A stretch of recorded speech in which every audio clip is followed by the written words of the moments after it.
Si no quieren responder algo, pueden oler paradammonia. ¿No lo vamos a necesitar? Sí, Sí, nada. ¿Lo tiro? Si quieres, se fue.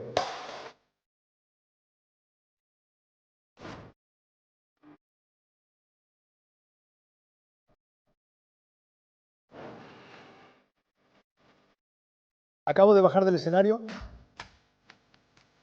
Dije que eso fue todo. De aquí en adelante,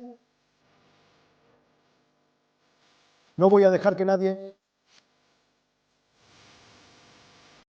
me gane. ¿Quién crees que ha ayudado al fisicoculturismo en Grecia y quién lo ha destruido? Nunca lo había mencionado, es la primera vez que lo digo contigo.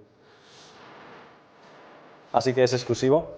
Es exclusivo y si algunos lo llevan demasiado lejos, puedo exponer todos los nombres y lo que me dijeron.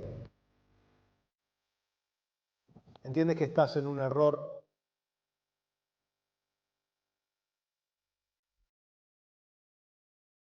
Bienvenidos a Muscle Talk, soy Eftaklakis Konstantinos, entrenador de fitness en línea y estudiante en TFA de Komotini. Hoy me acompaña Yanis Mangos. Señor Yanis, bienvenido. Gracias por recibirme. Señor Yanis, realmente es un honor para mí. Creo que debería darle la bienvenida, aunque sea su programa. Señor Yanis, gracias, es un honor hacer este episodio con usted.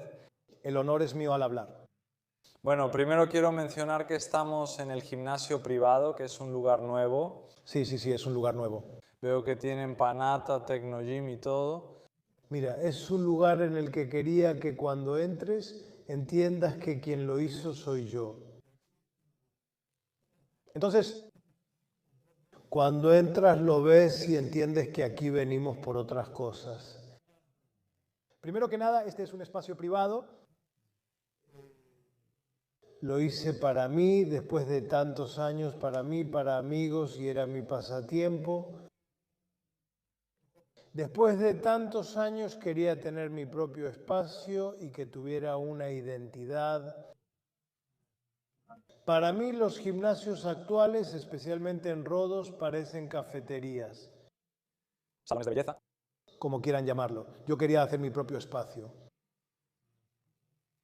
Sí, ok. De todos modos, como les dije al principio, cuando entré es como el Temple Gym. Hoy otra persona me lo dijo. Nikitas Manolacas, gran atleta, en videollamada me mencionó Temple Gym. Algo así quería crear para mí.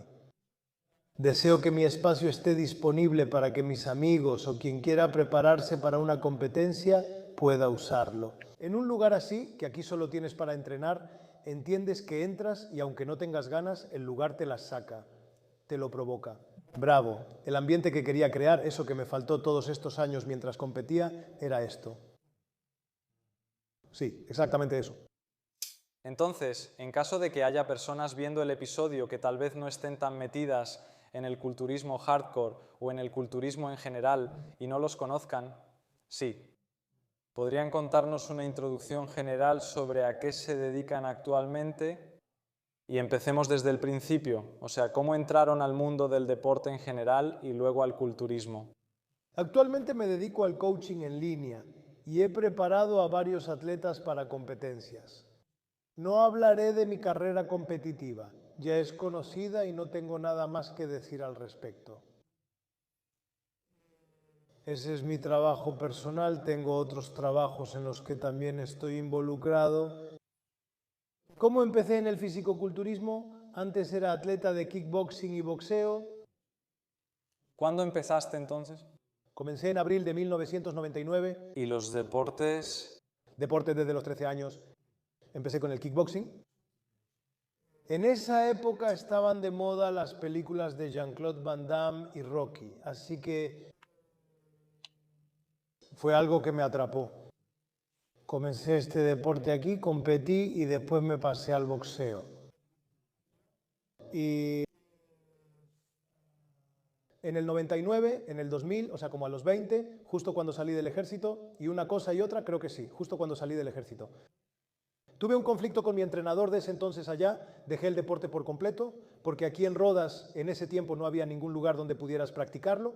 Todas eran escuelas de Shitokan, Shotokan, Taekwondo y cosas así. No me gustaban esos deportes y como era muy delgado, pesaba 71 kilos con mi estatura actual de 1,85. Entonces,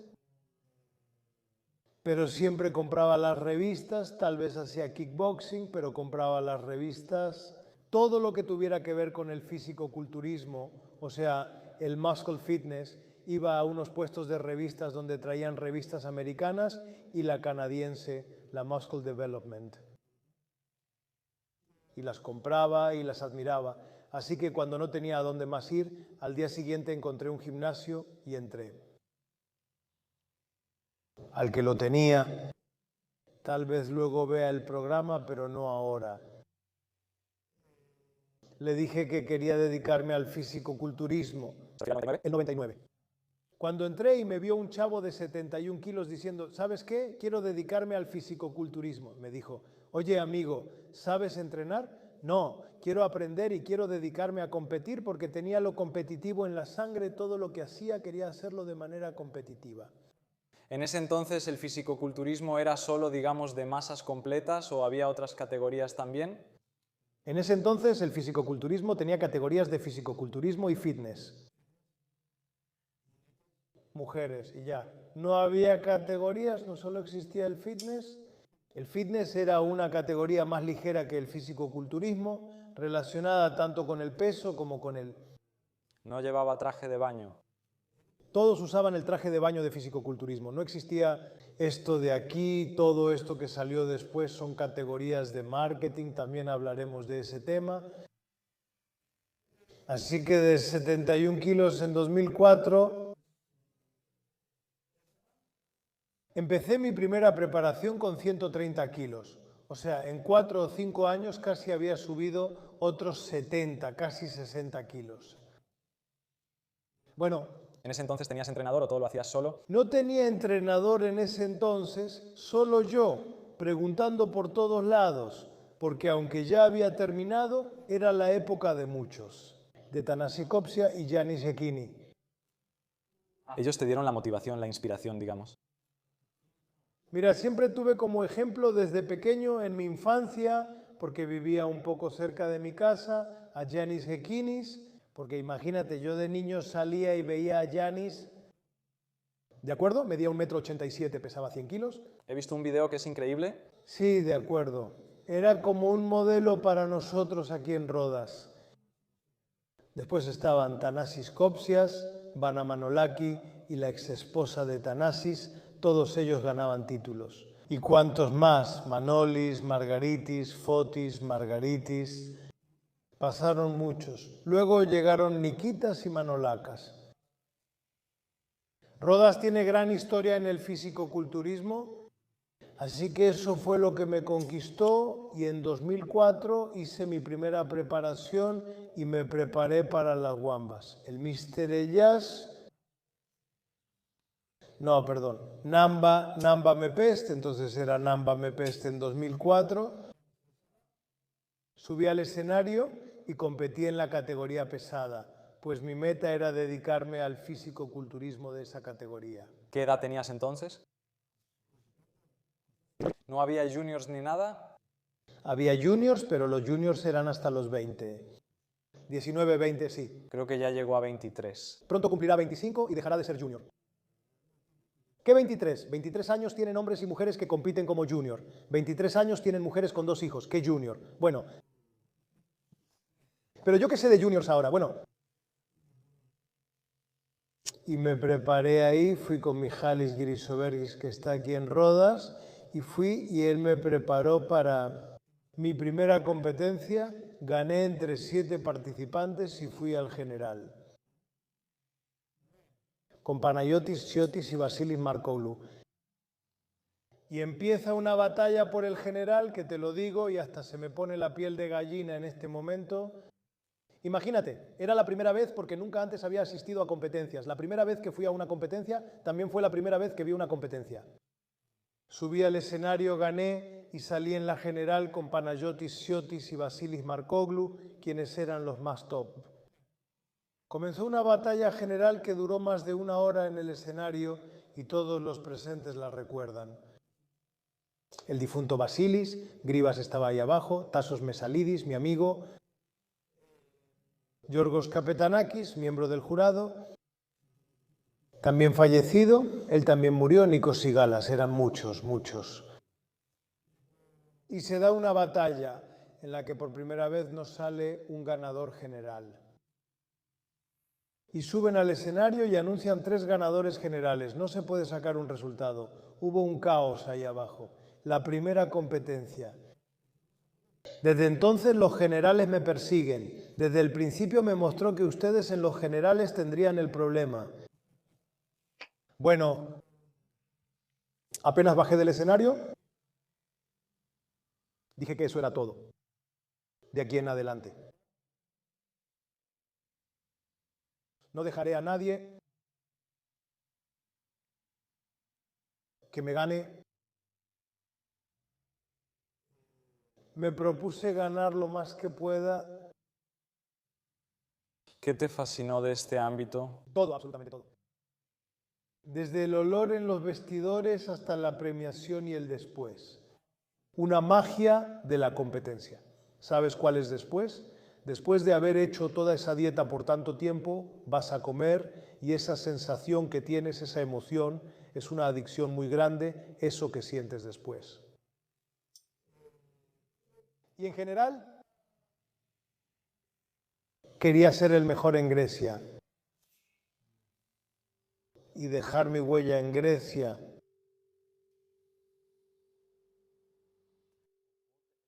Entonces, ¿en qué lugar quedaste? Gané primer lugar en mi categoría y los 3 ganamos en la general, no hubo empate. Y luego, al año siguiente, empezó en Moschato, primer lugar que fue el Panhelénico de la Neamba. Después, en 2005, otra vez en Creta, primer lugar. ¿Competían cada año luego de eso? Desde 2004 hasta 2017 competí cada año, a veces 2, 3 o 4 veces, en invierno y verano, yendo a donde hubiera competencias, incluso al extranjero como Grecia. Empezaste, como dijiste, en 2004 y luego toda la experiencia te cautivó. Después, ¿cuándo fue que empezaste con un entrenador? Empecé desde el 2004. Él te entrenó en 2004. ¿Quién era tu entrenador? Mihalis Girisovergis. ¿Y cuántos años siguieron con el mismo entrenador? Estuve desde 2004 hasta 2012. Después fue David Palasis. Con Mihalis ganaba. Pero en algún momento llegamos a una etapa en la que ya habían pasado muchos años. Quizás entiendo, no puede ser que en algún momento alguien te lleve un poco más allá. Entonces decidí, en una conversación que tuve con Mihalis Kefalianos, y me dice, ven a probarlo con Bakis. Cuando fui con Bakis y fuimos y hablamos ahí y me vio, al principio me decepcionó. ¿Por qué? Porque era abril, otra vez abril de 2013. Y le digo, Bakis, quiero prepararme para octubre de 2013. Ese octubre, para el Arnold Classic. Ya había ido en 2012 y quería ir también en 2013. Y me dice, apenas te veo capaz. Le pregunté qué quería decir y respondió que empezáramos y veríamos. En fin, con las cosas que me dijo y lo que aprendí de Bakis, vi que en esa época Bakis enviaba a Mihalis cada año al Mr. Olympia. Mihalis obtuvo el primer lugar y también logró varios puestos entre los 6 primeros. Y Mihalis en esa época competía con la élite, competía con G. Cutler. Alto, sí, competía con G. Cutler. Texe Jackson, Johnny Jackson. Tony Freeman, Víctor Martínez, Sky Green, Phil Jeet, Dennis Gulf. ¿Con quién más? ¿Con quienes marcaron la historia? Con ellos competía Mihalis. Mihalis competía con los mejores. Y ahora, en esa época, tengo una conversación con Mihalis y me dice, ¿sabes qué? Ven a Kos y pruébalo una vez con Bakis. Para mí, esa fue la motivación que me dio y fui a Kos. Hablamos con Bakis y así sucedió. Y apenas empecé, el primer mes Bakis se dio cuenta con quién iba a trabajar y entonces se dio todo el resto del resultado. La gente y yo vivimos eso. Le había puesto 10 kilos. Algo así escuché desde que empezó la competencia, después de que entraron. No. ¿No? Todo lo contrario. Te voy a decir algo. En la última pelea con Mihalis Grisobergis pesé 111 kilos. Está bien, con Bakis me bajó. La siguiente pelea fue en 2003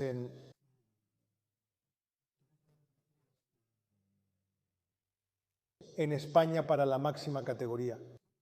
No recuerdo cuántos kilos pesaba ahí y 1 o 2 semanas después fue en Livadia, donde fue la mejor pelea jamás hecha. Todos los nombres estaban. La mayoría de las participaciones. No la mayoría, estaban todos los nombres. Sidiropoulos, Trioulidis, Pistolas, Papadakis, Antilakos.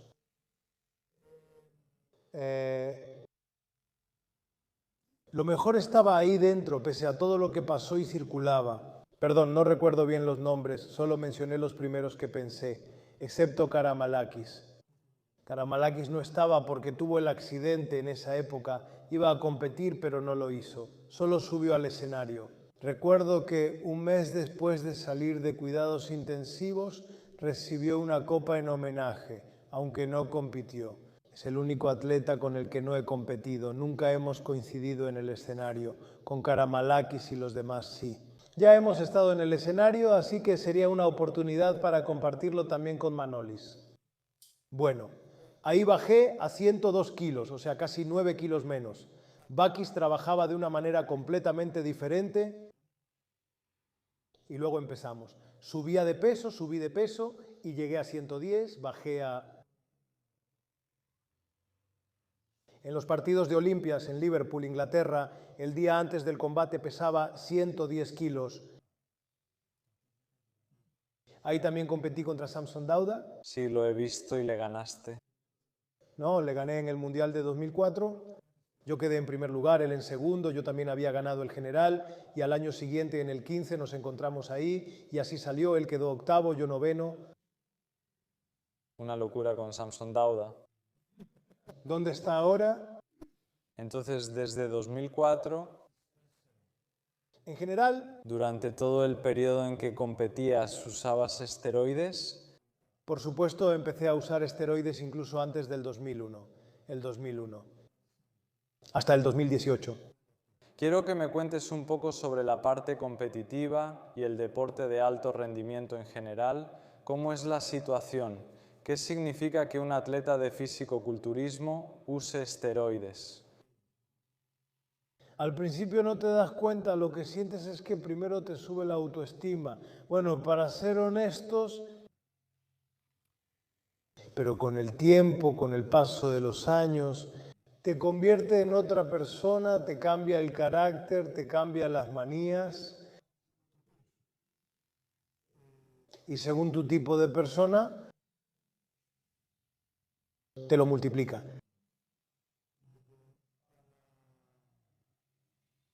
Esto lo comprendes tras pasar muchos años adentro y luego salir. Yo empecé a consumir a los 18. Entonces, ¿entiendes que has estado viviendo en un engaño? O sea, ¿a qué se refiere? No lo entiendes, vives engañado. Tienes otros intereses, otras cosas, piensas diferente, solo te ocupas de eso, solo te importa eso. No puedes entender ni percibir muchas cosas, pero si las percibes, entiendes. Cuando salgas, pero si lo haces por varios años, entenderás que es todo esto lo que llaman estimulación farmacológica. Vives en un engaño muy simple, porque todo es un engaño. Tus músculos, logros y carácter son un engaño porque se basan en eso y pueden volverte algo agresivo por esa razón. Por todo lo que has construido, por todo lo que has creado. Por supuesto es el esfuerzo y la comida por encima de todo, pero si no tienes también estas cosas aquí, ¿cómo llegarías? Entonces, ¿por qué cuando sales te pones de malas? Y por mucho que puedas aguantarlo, no podrás controlar a las masas. La estimulación farmacológica aquí es solo una ilusión. Pero es necesario. El alto rendimiento deportivo no existe sin estimulación farmacológica. En cualquier deporte puedes competir aquí, como he dicho en otras entrevistas. Pero no vas a ser protagonista, no podrás ser el protagonista. ¿Por qué? Porque estarás en otro nivel, los demás estarán en otro, así que si quieres ser protagonista terminarás ahí. Si solo buscas deporte de alto rendimiento y no te interesa lo que obtienes de las competencias, está bien, entonces es otro asunto, pero si quieres involucrarte y convertirte en campeón, es el único camino. ¿No está mal? Seguro, si crees que... No está mal usar algo para llegar a algún lugar, ¿de acuerdo? Lo malo es...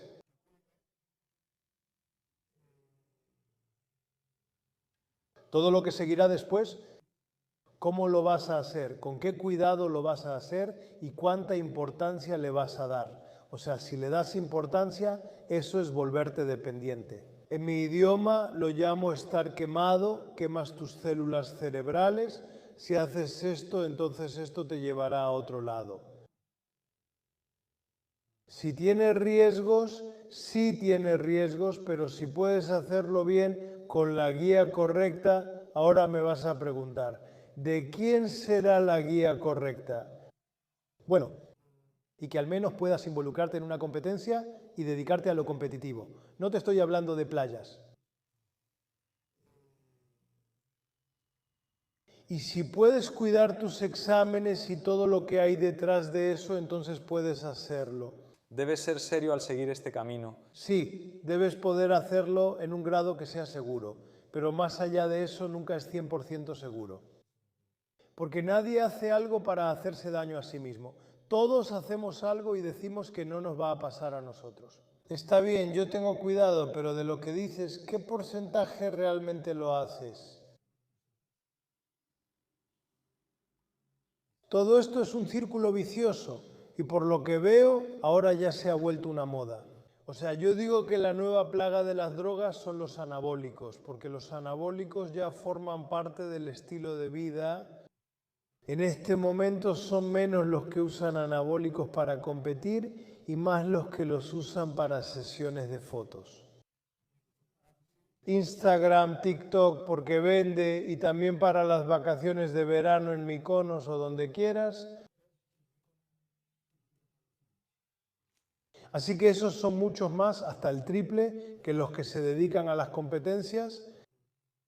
Es cierto, se ha vuelto una moda. Exactamente, mira, cuando entras a un gimnasio, si una chava te dice, voy a tomar a Navar porque es para mujeres, ¿entiendes? Ahí, o quiere que le echen agua, o abres la puerta y la sacas del gimnasio. Y agarran más cosas aún. Sí, ¿por qué? ¿Sabes? ¿Por qué? Porque no saben lo que hacen, no saben qué es y piensan que no es nada. Y luego van con mango y con cada mango y decimos que se les cortó la menstruación, que mi testosterona está baja, el colesterol malo, el LDL está alto, mi presión ha subido. Ayúdame tú, ayúdame tú, ayúdame tú, cada uno, cada mango, no son doctores, ni él te dijo que fueras a tomarlas. Entonces, ¿por qué vienes a mí y me preguntas ahora qué hacer? Es una plaga la cual no va a detenerse. Y mientras este deporte se convierta en un estilo de vida, más se va a multiplicar.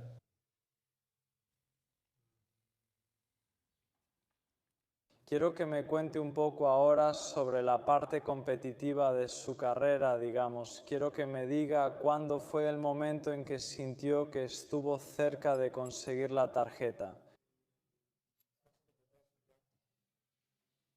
En 2016 estuve cerca de conseguir la tarjeta. El 2016 fue el momento en que estuve cerca de conseguir la tarjeta. ¿En competencias en el extranjero? En competencias en el extranjero fue como, está bien, ¿y ahora qué pasa En ese entonces las cosas eran muy diferentes. Vamos a empezar desde el principio. En ese tiempo la NPC y la IBB eran una sola, ¿de acuerdo? Entonces, así que para conseguir una tarjeta, en ese tiempo solo la obtenía quien salía como ganador absoluto. Así que ir al extranjero, ganar una categoría y luego ir al general y ganar. Las cosas eran extrañas, casi imposibles. Porque imagínate que ahora consideran que el nivel de la IBB es más fácil que el de la NPC, en este momento que hablamos, que ya se han separado. En ese entonces el nivel era uno solo. En una competencia a la que ibas, imagina, era el Arnold Classic. En 2012 y 2013, cuando competí, éramos 35 personas. En mi primera categoría estuvo Lesukov. En el 13 éramos 28, no recuerdo quién ganó primero. Ellos después competían en la general y el que ganara la categoría, la general, se llevaba la tarjeta. Era muy difícil, la única vez que estuve cerca de la tarjeta fue en el 16. El 16. También hablaremos de esa carrera. Un chico hizo una pregunta. En la parte después de las competencias quiero preguntarles cómo ven, ya que han pasado por todas las competencias, lo competitivo que mencionaron, que es una plaga en general, que es una ilusión. No el fisicoculturismo competitivo ni la estimulación farmacológica. Quiero que me digan ahora cómo es. ¿Cómo ven el fisicoculturismo? ¿Dónde? ¿Usted cómo lo ve? ¿En Grecia o en el extranjero? No para usted. ¿Cómo ve, por ejemplo, ahora el gimnasio? ¿El estilo de vida?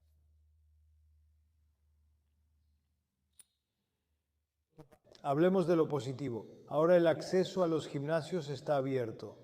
Y ahora ves que todo el mundo se dedica al ejercicio, al entrenamiento con pesas. Antes la mayoría hacía ejercicio, especialmente las mujeres. Iban a la sala de aeróbics y usaban los aparatos, porque estaba de moda el aeróbic, el step, y subían al piso de arriba. En un gimnasio de 200 metros cuadrados veías 10 personas abajo y 40 haciendo step arriba.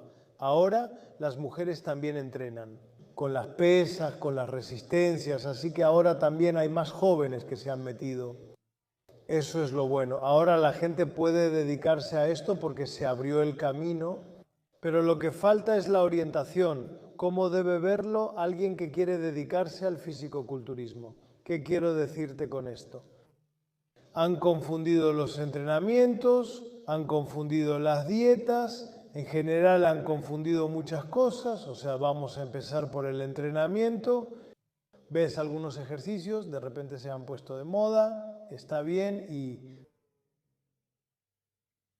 todos las hacen. El ejercicio más popular al que entras es sentadillas y peso muerto. Entonces ves peso muerto, todos dejan caer los discos al suelo, suben, dejan caer los discos al suelo. Eso no está relacionado con el ejercicio o fisicoculturismo, sino con levantamiento de pesas.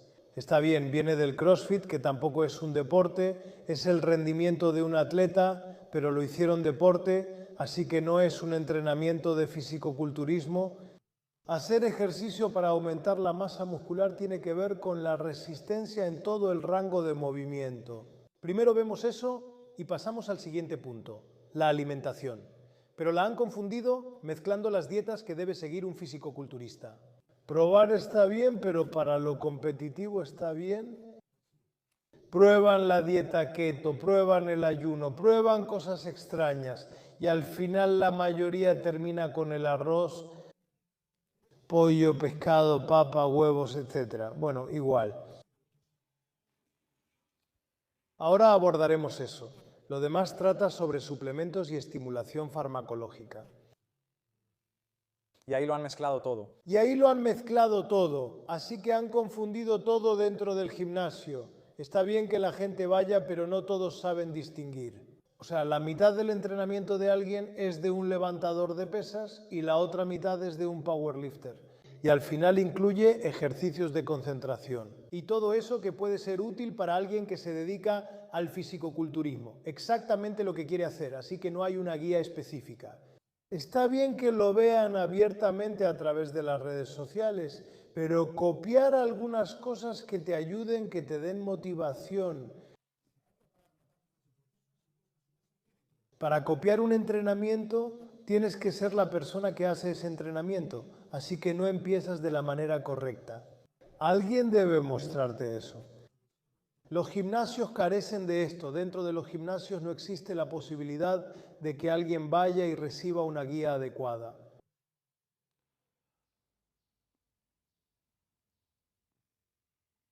En la parte del fisicoculturismo, Sí, en fisicoculturismo. Ahora, a partir de ahí, cada quien encuentra su camino, un poco solo, un poco por las redes sociales, un poco por aquí. Después encuentras a alguien que quiere intentarlo, primero lo prueba solo por su cuenta, luego va con alguien que quiere prepararlo, lo intenta. Participa en una competencia, luego participa en una segunda. Lo vemos antes de que cambie de entrenador. Él mismo se vuelve entrenador y así arruina todo el proceso. ¿Entendiste? creo que antes no tenían eso. Cada quien decía lo sé, aprenden muy rápido y bien. Aprendíamos de veteranos con 15, 20 competencias y títulos, no de cualquiera. Algunos tienen verdadera experiencia. Ahora que soy entrenador, veo que quien apenas empieza y ha hecho 2, 3 competencias, ya quiere preparar atletas. Pero hay muchas etapas: comida, entrenamiento, lo psicológico, hasta el final. Entonces, cuando alguien llega contigo psicológicamente cansado y te dice que lo deja 2 semanas antes, ¿cómo lo vas a convencer? ¿Cuál va a ser la manera? No es solo decirle, ven, vamos, yo estoy a tu lado y esas cosas. Olvídalo. De ninguna manera. Entonces, cuando tomas a alguien y 2 días o 1 día antes de la competencia le da una gastroenteritis, ¿cómo lo vas a salvar? ¿Sabes? La mayoría no sabe. Y ahí es donde se nota el entrenador. Sí, ¿por qué? Porque te conviertes en entrenador a través de este deporte después de que tienes experiencia en competencias. Quien no tiene experiencia en competencias no entenderá ni percibirá ciertas cosas. El fisicoculturismo no es teoría ni cambia de inicio a fin. Pueden cambiar 15 planes antes de que compitas si realmente no sabes qué estás siguiendo y solo lo sabe la persona que te está guiando. Por eso, el entrenador debe tener el control total sobre el atleta para poder anticiparse a él todo el tiempo. Cambiemos de tema ahora. Bueno, quiero que me cuentes cómo es la vida ahora. O sea, hablemos de Yanis Magos, cómo vive ahora. Ahora que ha pasado la etapa competitiva, Hace 2 años me trasplantaron un riñón. por eso quiero que hablemos un poco sobre el tema de la salud y en general sobre lo que les causaron los anabólicos. Mira, porque han dicho que Magos tomaba esas cosas y le pasó eso. No es exactamente así. La insuficiencia renal crónica tiene varias causas, pero estas sustancias y su uso la agravan. Porque yo no tenía solo eso, tenía una CPK altísima, tenía una presión arterial por las nubes. Usé durante 20 años seguidos porque no dejaba de competir. Si quedaba fuera, solo era un mes para mí. Mis ciclos siempre eran para competencias, no para estar en off-season, por eso eran hardcore. La trembolona no salía de mi cuerpo. Volví a la testosterona. Yo no dejaba que regresara, ya que tenía otra preparación, yo terminaba mi competencia. El mes que mencionan no es el que veían. No, pero en el mes o 2 meses que estuve fuera, que casi nunca me quedo tanto tiempo, no hice recuperación porque tendría que volver a entrar. Entonces, ¿para qué hacer una recuperación? ¿Entiendes? Así que estaba constantemente y siempre entraba en la competencia. No lo dejaba porque me estaba preparando para otra competencia y otra competencia más. Entonces, después, las cantidades muy altas de proteína que consumía, así que tiene mucho que ver de dónde fue afectado un riñón. ¿Puedes perder un riñón? Sí, puedes perder un riñón por un antibiótico, por una infección urinaria, y puedes tener insuficiencia renal crónica o puedes tener una insuficiencia renal aguda. Es muy fácil que los riñones se dañen. Esto lo empeoró aún más. Ahora, Yanis Magos. No peso 130 kilos, peso unos 96 o 97 porque así elijo y me gusta. Nunca dejé de pesarme y de preparar mi alimentación. Siempre llevo mi tupper, lo saben quienes me ven y donde sea que vaya no puedo cambiar después de tantos años. Entreno de 4 a 5 veces por semana, siempre 5, media hora, aeróbico 40 minutos. Ahora hago de 15 a 20 repeticiones con descansos de 30 a 40 segundos. Creo intensidad sin peso. Cambiaron algunas cosas ahora. Sí, claro, los cambié. ¿No era porque había alguna razón? Por supuesto que sí, porque no quiero sobrecargar el riñón. ¿Sí? Pues sí, de alguna manera tengo un trasplante dentro de mí. Si vuelvo a perder peso y volveré a tener un CPK muy alto. Después surgen otras cosas. Cuando consumo poca proteína, por ejemplo, mi proteína diaria en carne es 200 gramos de pollo divididos en 3 porciones y 10 claras de huevo, 5 en la mañana y 5 en la noche. Así que a todo esto le agrego muchísimos carbohidratos, como más de 1 kilo de arroz, papa, avena, frutas y más, así que llevo otra alimentación. Pero sigo igual, todo medido, siguiendo mi programa, a mi hora, estaré en el entrenamiento. No uso absolutamente ningún suplemento. Estoy en un DRT desde el 18, cuando tuve insuficiencia renal y me detuve. Y específicamente este DRT me lo hizo Yorgos Koutuliatos. Bueno, me dedico a mis trabajos y a preparar atletas para competencias. Aunque ahora, hasta que termine de arreglar mi espacio, dejé un poco de lado esa parte porque todo era demasiado para mí y no podía concentrarme. No sería bueno para la persona que voy a preparar y con eso me ocupo aquí, así es como vivo. Entonces, ¿con la dieta bajaste la proteína? Sí. ¿Y el agua? El agua es en coordinación con los doctores porque es clave en los electrolitos. Bebo unos 5 litros diarios. Tanto así, ¿eh? Antes tomaba más. De 5 a 5 y media no me alcanza, estoy al límite. Sí, ¿eh? Sí, ayuda muchísimo. Depende. Puede haber otro trasplantado al que le digan 2 litros al día, depende del sodio y el potasio. También tenían un video que vi donde dijeron que cuando le pidieron que dejara los anabólicos, porque le dijeron que sí, que estaba en su punto máximo, digamos, había ido al hospital. Te contaré la historia tal cual es. Porque es muy importante. Sí, bueno, para empezar voy a comenzar con el 17. Cuando dejé de competir fue mi propia decisión dejar las competencias, porque ya no tenía motivación después, así que cuando me di cuenta de que ya no tenía motivación después del 16, solo hice una carrera, la del 17. Fui al Mister Universo, obtuve el 3er lugar, y aquí hago un paréntesis, fue la única vez. Ese fue el único tema en las competencias, como recuerda Yanis Leontis y otros presentes entonces. Entonces, empato en puntos en mi última competencia general, empato en puntos con el segundo lugar. El presidente en Hamburgo dice que el segundo y tercer lugar se decidirán solos en el desempate. Digo, esto no me está pasando a mí. Bueno, de todos modos, obtuve un tercer lugar ahí y después de un año, en el 18, en unos exámenes que me hice, también me hicieron un ultrasonido, me recomendaron ver a un nefrólogo. Fui al hospital, al revisar mis exámenes, 3 doctores conversaban entre ellos. Yo no entendía y comenzaron. No sabía de qué se trataba esto, era la primera vez que lo escuchaba y desconocía el procedimiento, así que me hicieron varios exámenes.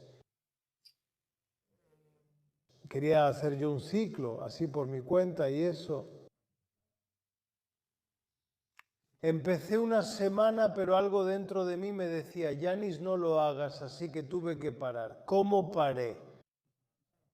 Un día me desperté, fui al hospital, fui a una unidad de hemodiálisis, entré, miré a todos, una enfermera me preguntó, ¿qué desea, señor? Le dije, estoy esperando al doctor. Hasta que llamaron al doctor, yo me levanté y me fui. Conseguí lo que quería. Yanis, tu vida de aquí en adelante, si no paras, así será. Y eso fue cuando dije, se acabó. Todo lo que tenía en casa, fui y lo tiré. Y empecé un calvario para mí. durante 4 años, no saber cuál sería el resultado. Me haré un trasplante porque mi esposa me lo contó hasta el último año. Me haré un trasplante, entraré a diálisis y debía hacerme exámenes frecuentes. Al principio estaba en la segunda etapa y avanzábamos hacia la tercera. Porque la insuficiencia renal tiene 5 etapas, la quinta es el final. En algún momento fui a Atenas tras hablarlo con mi esposa. Me hice el primer examen de compatibilidad para el trasplante. Fuimos compatibles y solo esperamos hasta el 26 de julio de 2022 cuando se realizó el trasplante. Creo que también es una cirugía importante para su esposa. No. ¿Le pareció poco? Para ambos es una cirugía, pero es de rutina. En el Hospital Laicó, cada martes y jueves realizan trasplantes de donante a receptor y diariamente, si hay un donante fallecido, primero van al Laicó. Pero tenía un proceso, el cual después, por mala suerte mía, tuve que quedarme al menos. Fui al hospital el 22 de julio y salí el 13 de septiembre. Estuve mucho tiempo adentro porque no podían regular los electrolitos con el agua, eso que decíamos antes, así que yo no perdí la oportunidad. Cuando mi esposa salió tras 3 días y con aprobación médica, le conté mi dieta y comenzó a traerme comida. La mandé a una tienda, compró unas ligas y empecé a entrenar dentro del hospital. Hacía mi ejercicio aeróbico en la mañana y así pasé 2 meses y medio en el hospital. De 2018 a 2022, ¿Aguantabas? ¿aguantaron tus riñones? Sí, mis riñones resistieron. Cuidé la proteína y tomé suplementos. No usé nada, solo el TRT desde que hice esto aquí y después de eso en algún momento llegó a su fin. Dijiste que si hubieras seguido desde el 16-17, Si hubiera tomado la tarjeta del 16 y me hubiera preparado para competencias, algo más fuerte, digamos. digamos que si fuera por algo más fuerte, seguramente no estaríamos hablando en este momento. Entonces, ¿podemos decir que tuvo suerte de que esto sucediera? También tuve suerte, mira, desde que Cristo bajó a la tierra, para mí la suerte no existe. Así que fue voluntad de Dios que lo pasara, que lo viviera y que terminara como terminó. A partir de ahí, todos son pruebas, hay que superarlas. Aprendí muchas cosas en estos 4 años aquí adentro, aprendí a proteger a mi gente que también tendré allá, así que para mi trabajo me sirvió. También hay cosas positivas en una situación, sea cual sea, aquí también hay algunas cosas positivas. La cuestión es poder verlas, depende de con qué mentalidad las mires. Quiero preguntar porque surgen dudas. Entonces, en la parte de los anabólicos, ¿cómo aprendían solos? ¿Solo usaban anabólicos y aprendían? Sí. ¿No había forma de aprender sobre estimulación farmacológica? No existían, era muy pobre, no hablaban, no existían las redes sociales, en lo bueno que han hecho las redes sociales y todo eso aquí. Y aparte de eso, está bien, ¿quién me iba a detener a mí? Nadie podría detenerme. O sea, que me dijeran, ¿sabes qué? No hagas otra competencia, quédate un rato afuera. Todo eso, nada de eso podría detenerme, nadie me detendría. Cualquier cosa que se interpusiera en lo que yo quería hacer, para mí era un enemigo. Así que fue mi decisión. En la mesa de operaciones me preguntaron, ¿te arrepientes? Y respondí que no. No me arrepentí porque no empecé algo para que me pasara esto, simplemente el camino después me llevó así. Era un camino sin salida. Mi apodo es extremo, así que era extremo en lo que hacía, en las dietas, en todo. Era muy extremo en la mentalidad que tenía dentro de los gimnasios. En general era extremo en todo lo que hacía, todo lo que tenía que ver con el fisicoculturismo era extremo. Si eres extremo, esto terminará en algo. Quiero que me digan si cambiarían algo, o sea, en la forma en que lo hacían ustedes en ese entonces, ¿qué cambiarían? ¿Usarían menos? ¿Te digo algo? No sé si usaría menos. Seguro que trataría de checarme más con mis exámenes, de consultar, de poder hacerlo antes de cada competencia. O sea, para mí lo correcto es que antes de empezar un ciclo, a la mitad del ciclo y al final, te hagas exámenes y veas cómo vas, así notas algunas cosas. Probablemente haría otras cosas, no me arrepiento, pero sin duda lo haría diferente. Ahora que lo sé, he podido ayudar a otras personas, con el colesterol, con sus riñones y con cualquier cosa. Usted lo vivió todo eso. Sí, lo viví y pude mejorar en eso, especialmente con los análisis de sangre y lo que pueden causar, cómo restaurar ciertas cosas aquí, pero no cambiaría nada, solo prestaría un poco más de atención a los análisis. El poder, si veía algo muy alto, retrocedía y no estoy seguro al decirlo, probablemente lo haría de nuevo. Entonces, señor Yanis nos apoyó aquí. Sí, de un mensaje final para quienes nos ven. Los que nos están viendo ahora, seguramente habrá algunos que se dedican a lo competitivo, habrá otros que no se dedican a lo competitivo y también habrá algunos a los que no les interesa lo competitivo. El fisicoculturismo para mí es una filosofía, es la forma en que vives, la forma en que piensas y lo que sigues, así que es un deporte que es fascinante. Te hace conocer tu cuerpo, te hace conocer muchas cosas sobre tu salud y todo lo que sucede en tu cuerpo. Y lo externo, eso que ves, y lo interno. La cuestión es que tengan una buena y correcta orientación, por supuesto, antes de hacer cualquier cosa por sí mismos, porque es algo que leen. Y quien lo escribe no sabes quién es, o los que lo escriben sabes quiénes son, pero no sabes por qué lo escriben. Es bueno que puedan confiar y buscar personas que hagan bien lo que hacen, que tengan una buena orientación y que no se identifiquen con aquellos a quienes siguen. Cada persona es diferente, así que todo es exactamente diferente. Así que deben encontrar su propio camino y seguir lo que se adapte a su cuerpo, a su carácter y a cómo se sienten. Ahora te voy a decir algo pequeño. Entramos al gimnasio y ves a todos levantando y mostrando cosas. Tú quieres jugar otra cosa, pero intentas hacer otras cosas porque sigues a los demás. Mientras que tu cuerpo funciona mucho mejor si haces lo que tú sientes. O sea, tú no estás a favor de levantar mucho peso y esas cosas y terminas persiguiendo y forzando a tu cuerpo a levantar peso, aunque tu cuerpo disfrutas más tu entrenamiento si sigues algo diferente que a ti te guste. Entonces, muchas veces entramos a un gimnasio y en vez de hacer el entrenamiento que queremos nosotros, hacemos el entrenamiento de otra persona. O muchas otras cosas. Por eso digo que en pocas palabras sigan haciendo lo que hacen, que lo amen, que lleguen a amarlo por encima de todo, que no lo vean como el fisicoculturismo no es temporal, es para siempre. Si eres fisicoculturista, lo serás siempre. Se acabó. Puede que físicamente no lo seas, pero mentalmente sí. Así que obsérvenlo, vívanlo y busquen consejo adecuado.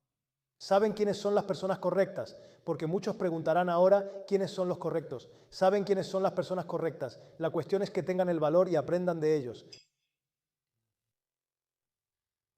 Muy bien, señor Yanis. Ahora pasemos a la segunda parte del podcast. No sé si ha visto los videos. Básicamente le haré algunas preguntas del público que pusimos en las redes sociales.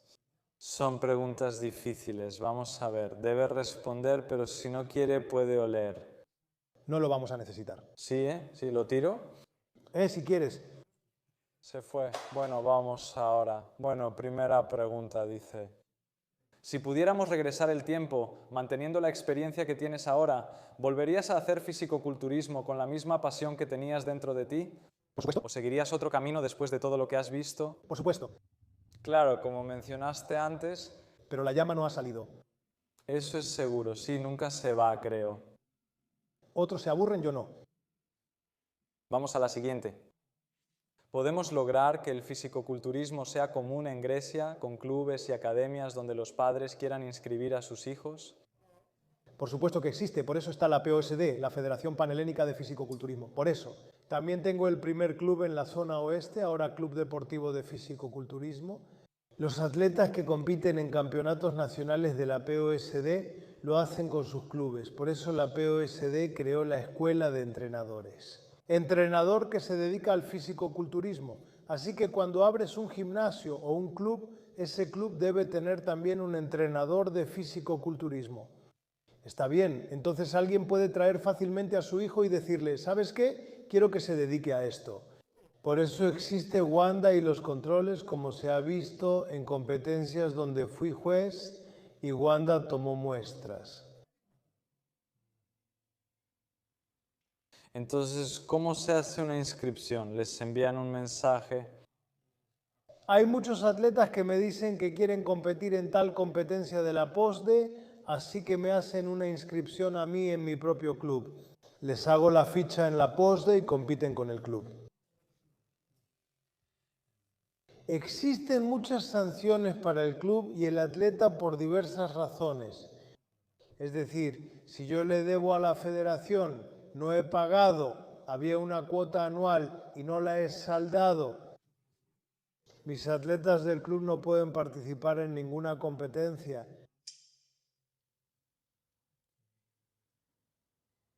Ya no es como en tiempos del Eventelis, ahora está la POSDE, Federación Panhelénica de Fisicoculturismo, auspiciada por la Secretaría General de Deportes. Y todo se hace según lo establece el protocolo en cada federación deportiva, en cada club. Ahora dijo que usted tiene el club aquí. Sí, el club lo tengo aquí. ¿Hay otros clubes también? En Rodas no hay club, ni en Dodecaneso. ¿En el norte de Grecia? Sí, hay muchísimos clubes. En todas partes hay clubes. Bien, vamos a la siguiente. Cuéntanos la situación de la bofetada el día del partido, si te arrepentiste y en general. ¿Por qué arrepentirme? Solo lo haces cuando te equivocas, y yo no lo hice. ¿Pueden contar cómo pasó? ¿Cómo sucedió la situación? Puede que no lo sepan. Bien, el partido termina el 16. Para mí, ante todo, es un partido, especialmente uno general, donde también debe darse una tarjeta. ¿Fue la primera vez? ¿Cuál primera vez? Creo que dijiste que era la primera vez que daba una tarjeta. Sí, aquí en Grecia, entonces. El partido está alineado para atletas. Y luego llaman al frente a los buenos atletas para la comparación. Aquí no hubo ninguna comparación. Apenas subimos, hicieron un cambio y bajamos. ¿Normalmente deberían estarlos cambiando todo el tiempo? También pueden llamar al frente a los buenos atletas. Por mi experiencia veo que los jueces ni miraban hacia arriba, aún así lo dejé pasar. Bajamos del escenario, todos me decían felicidades, incluso alguien me trajo una bocina para hacer ruido cuando dijeran mi nombre y yo digo, he aprendido que no debo distraerme hasta escuchar mi nombre. Y después se escucha el nombre de Cristos. Entonces, bajé la cabeza y me fui a recoger mis cosas. Y pensaba en todos estos años, pensaba en cómo me hicieron correr en los últimos 4 años enviándome de un país a otro. Porque en ese entonces las cosas eran diferentes. Cuando la gente estaba unida con la NPC, uno obtenía la tarjeta, ¿de acuerdo? Lo cual fue muy difícil para mí, ir al extranjero, ganar la categoría y obtener el absoluto, en fin. Y digo, ¿sabes qué? Me acabaron. Decidí cambiar de opinión y hacer que terminara como yo quería. Pero también hay que decir que fue habían guardado todas esas veces que, digamos, no fue que perdieron y dijeron eso. No, porque esto ya ha pasado aquí y nunca lo hice. Al eliminarme, perdí la motivación para competir. ¿A dónde voy ahora para ganar una tarjeta? ¿Está bien? Lo terminaré a mi manera. Regreso, volteo las mesas, viene ese hombre de allá, no recuerdo su nombre, y me trae los papeles como venía. ¿Qué me vas a decir con los papeles ahora? ¿Venía con los papeles a decirme qué? ¿Venía a decirme algo con los papeles? Yo no aceptaba a nadie a mi lado y pues lo encontré frente a mí, se llevó la bofetada. Eso pasó ahí y luego pasó todo lo demás. ¿Dónde lo anunciaré primero? Después de 2 o 3 años, los que estaban adentro. En la EOSD me explicaron detalladamente qué pasó y cómo fue la calificación. Nunca lo mencioné públicamente, es la primera vez que lo hago contigo. Así que es exclusivo. ¿Es exclusivo?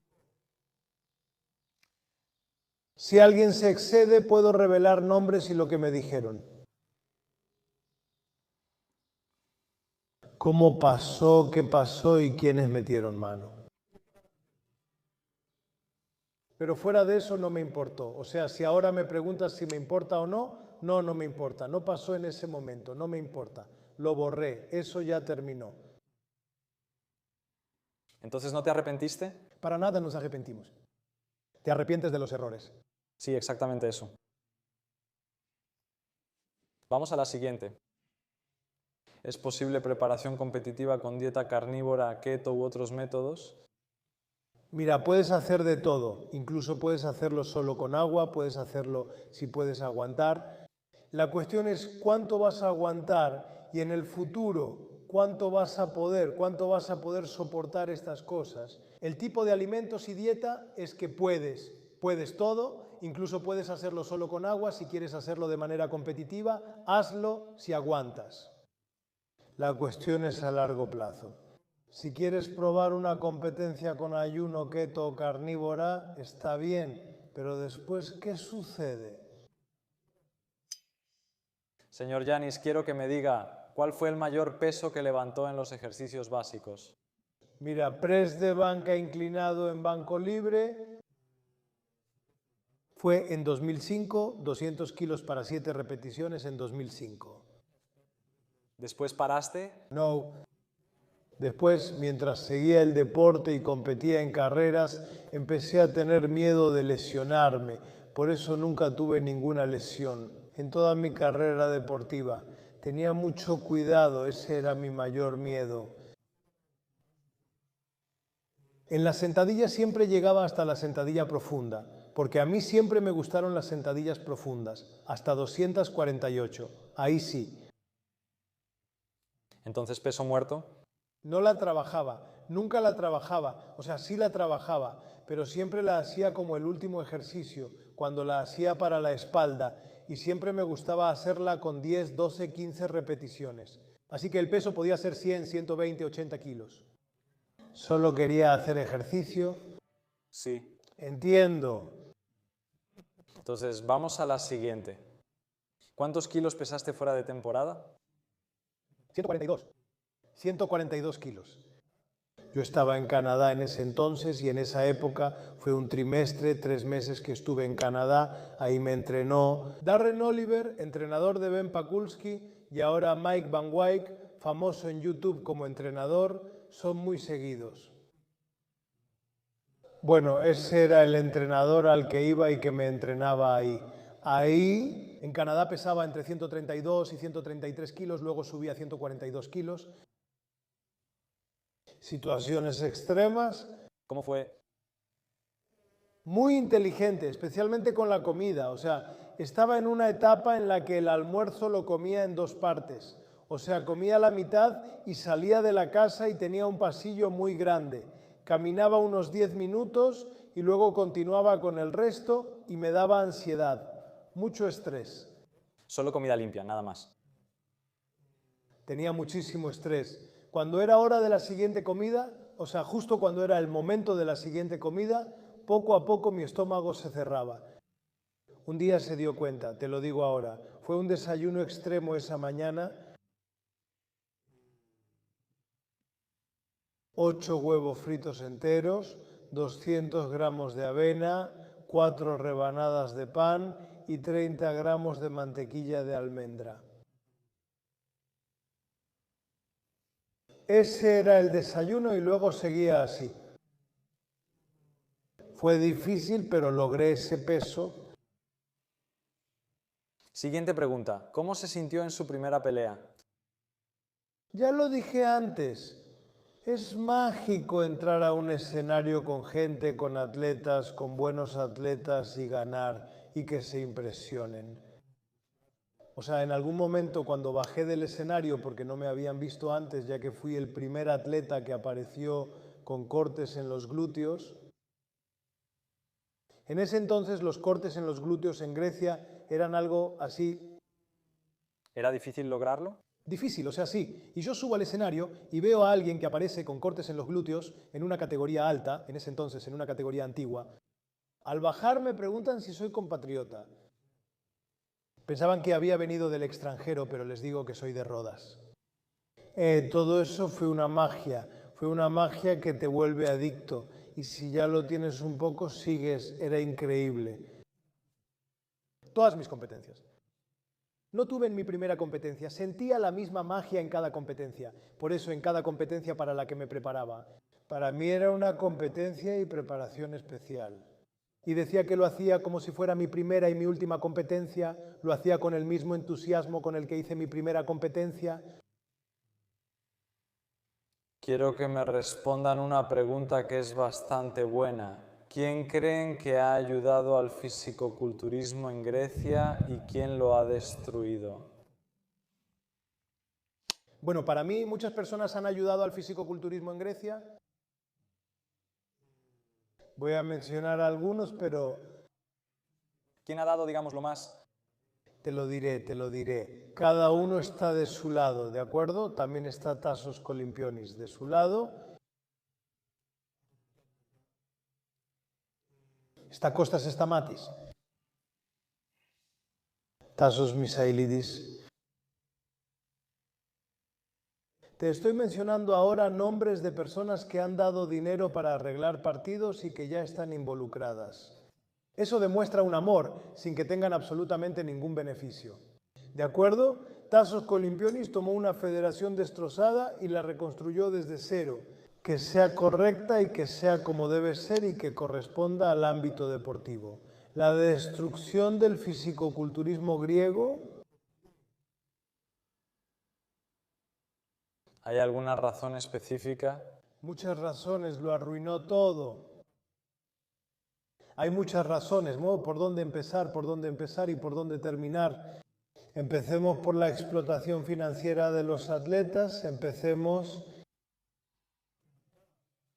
en que no promovía a los atletas, en ayudarlos a salir al extranjero, quería tenerte, era muy autoritario, tipo Hitler. No era hitleriano, solo autoritario. Él decidía y mandaba todo. Me vale madre, me importa un carajo lo que hagas tú, para decírtelo así, no le interesa nada. Por eso, en ese tiempo, los atletas no competíamos ahí, sino en la UABA, NABA y NAC. En algún momento, cuando la WNBF creció y se hizo más conocida, empezó a hacer competencias dentro de los gimnasios. Cuando la WNBF creció y sumó más de 100 participantes, que creció aún más con la competencia organizada por Kostas Stamatis en 2013 en Livadia, la más grande en la historia del fisicoculturismo griego. Así,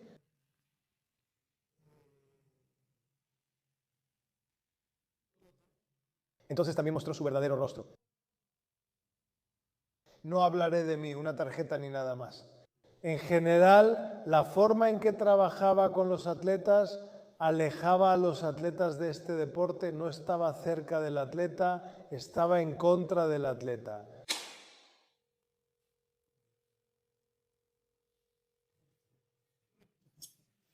Estas cosas también pasan en los programas, así que dame un minuto para terminar. También hay otras personas que han ayudado mucho. Yanis Tsangarakis organiza la competencia, que es una competencia institucional, el Mr. Creedy. Y también hay muchos otros que han organizado competencias que por supuesto no recuerdo. Me refiero a quienes están activos en el fisicoculturismo, organizan competencias y ayudan, aunque también hay otros que han contribuido. Está bien, el único Costas Mitsouras conocido como Polínicos administra todo el fisicoculturismo GR.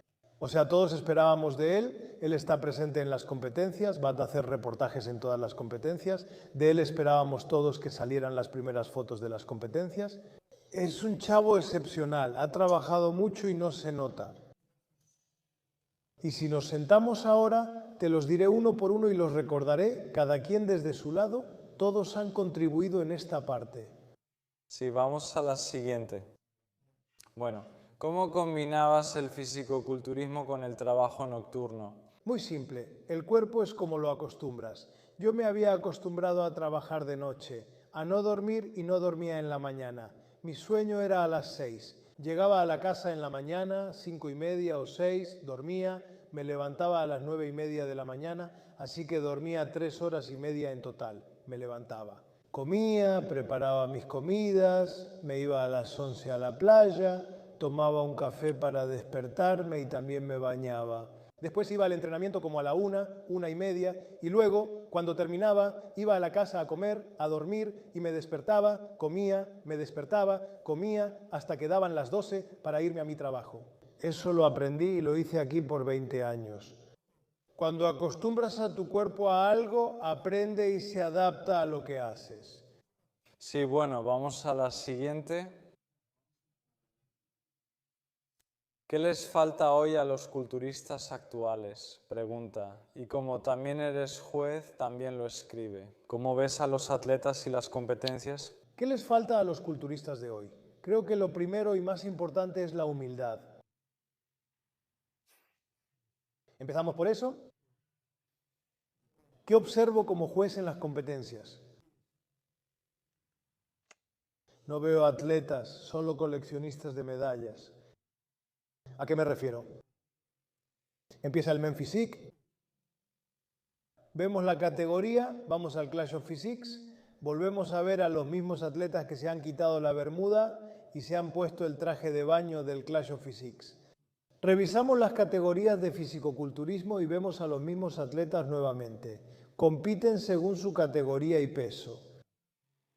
Aquí casi no hay atletas con metas, son pocos los que las tienen. Sigo esa categoría, voy a enfocarme ahí y voy para allá. ¿Ves aquí que cuando cambias y no puedes saber, simplemente juegas para ganar alguna medalla, no puedes enfocarte? Y realmente, al final, ¿quién eres? ¿Dónde estás? ¿Dónde juegas? ¿Dónde compites? ¿Para qué categoría compites? Porque si te pones como objetivo que vas a ir ahí, entonces harás todo lo posible para salir mejor ahí y para competir ahí.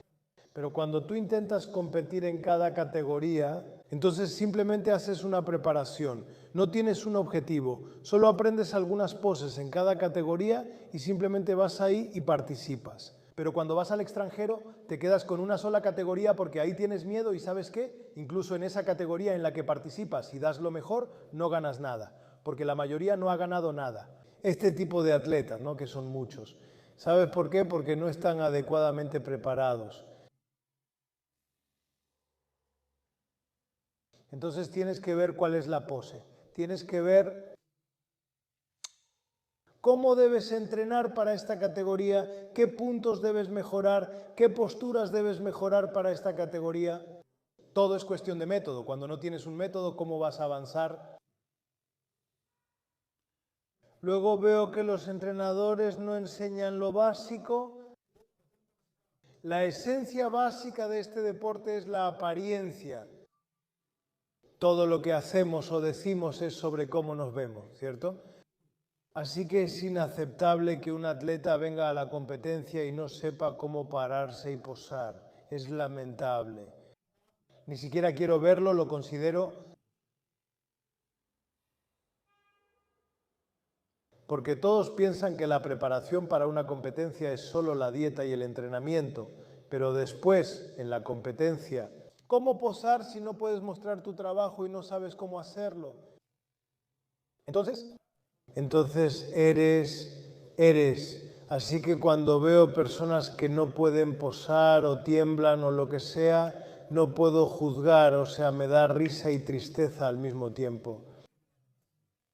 Pero en esto de aquí, gran parte la traen sus entrenadores.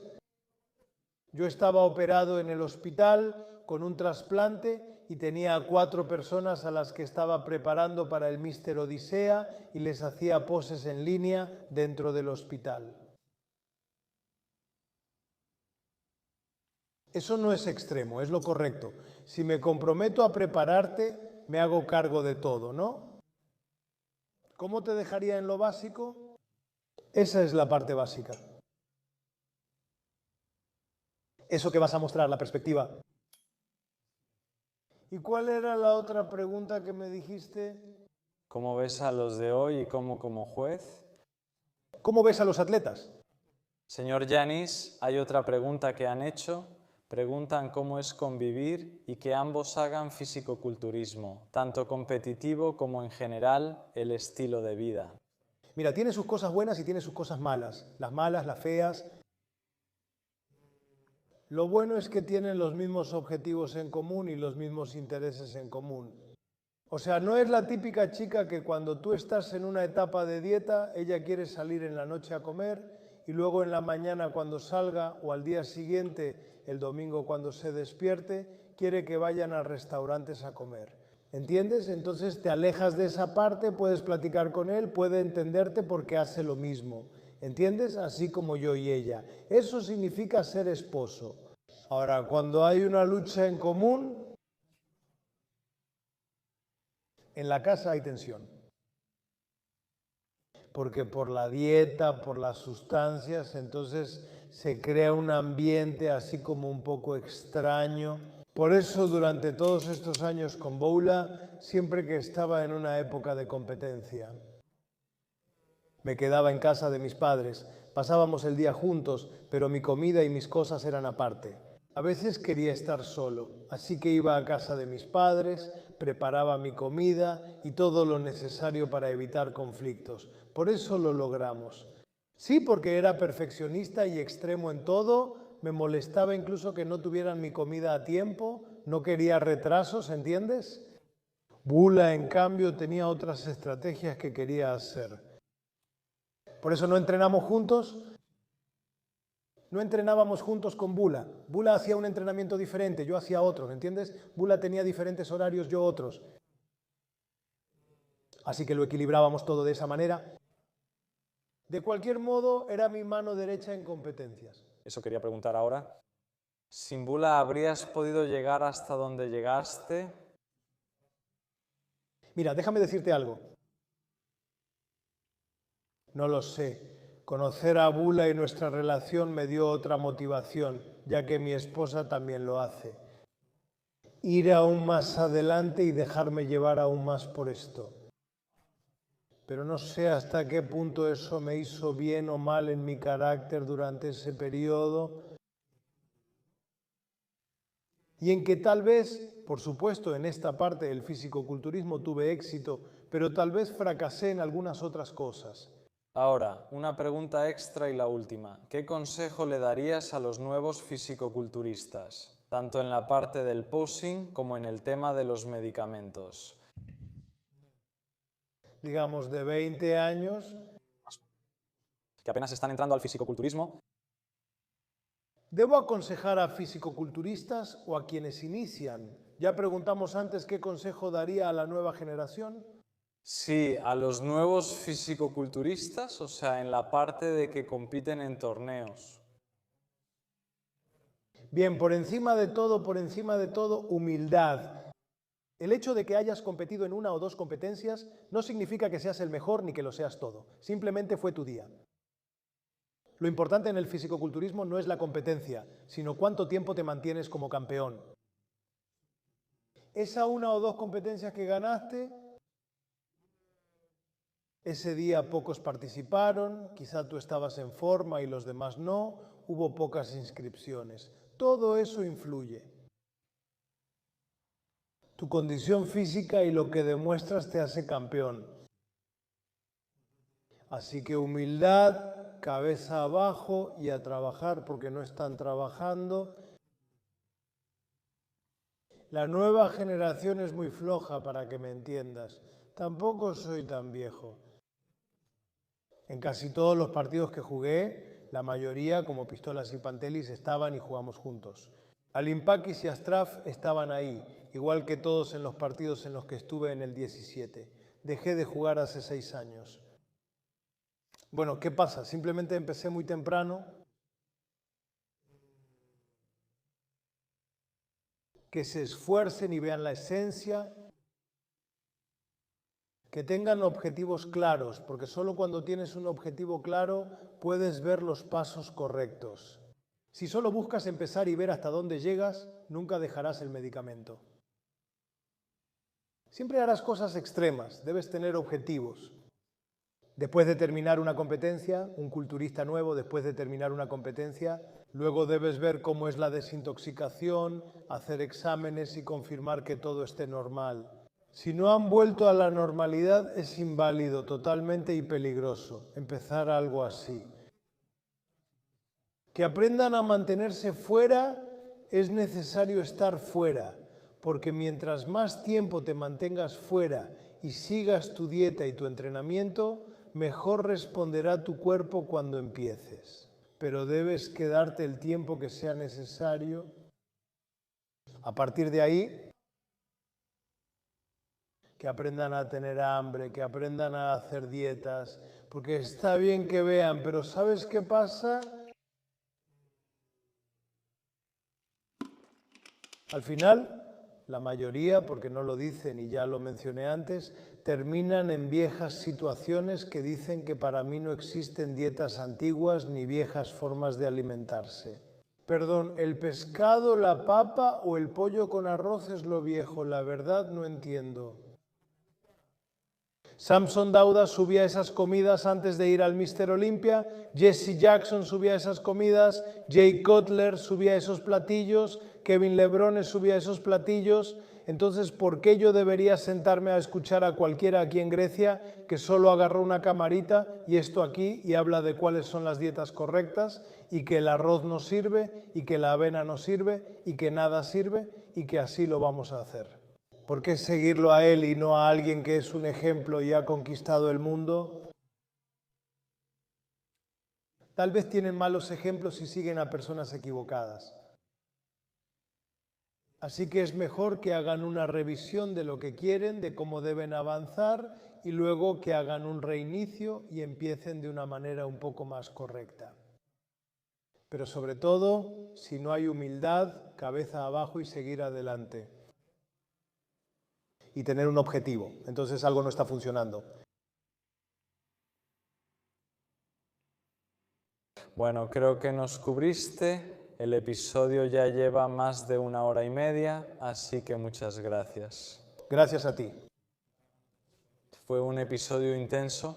Tú sabes, con todo lo que has hecho, Todos los que se dedican al fisicoculturismo habrán llegado hasta aquí, estoy seguro. Quiero que también me digan su opinión, qué les pareció en general todo el episodio. sí me gustó mucho. Antes no lo había hecho, solo con Pantelí, Costí en otros lugares. Está bien, entrevistas con otros que hice en otros lugares y así, no tenía que hacer, no sabían tanto. ¿Sabes para qué preguntarme y qué y cómo? No, fue algo general porque antes también platicamos, dijimos por qué y qué temas, además pusimos preguntas nuestras, lo abordamos desde todos los ángulos, un poco, pero no dedicamos mucho tiempo a cada uno porque mañana hablaremos del primer plan. ¿Sí? Bueno, está bien, todo eso está bien. Pueden encontrar todas las redes sociales del señor Yanis. ¿Sí? Instagram, todo. Por último, visiten mi sitio costas.er para suplementos y coaching en línea. Gracias por llegar, gracias a ti. Despidámonos mirando a la cámara principal. Que tengan buenos entrenamientos, adiós.